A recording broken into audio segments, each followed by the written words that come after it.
फिर से कहता के लागे डर।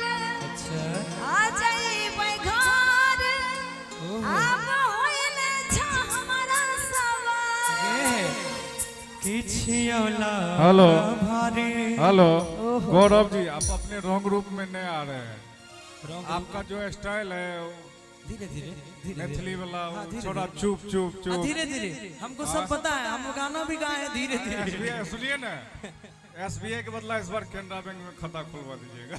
अच्छा जिसमें आप कहिएगा उसी। फिर ब्यूटी जी भी हैं, ब्यूटी जी भी हैं, उनके लिए भी किछियोला भारी बननी डारे ए न करे के तार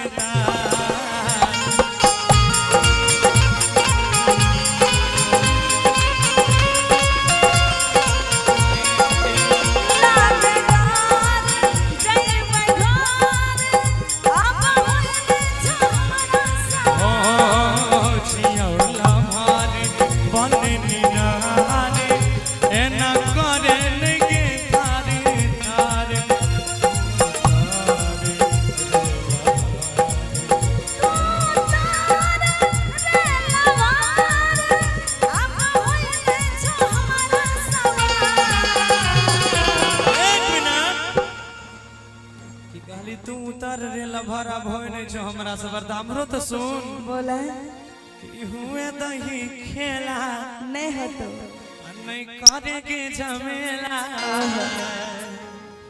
अरे घूमे जैबे नदिया के तीरे आइएगा कि हुए दही खेला नहीं करे के झमेला।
गया एक मोन ओहो अच्छा जुनून आई करे देने तनी खास रे गौरव मारे मन अब होइले छ हमरा सवार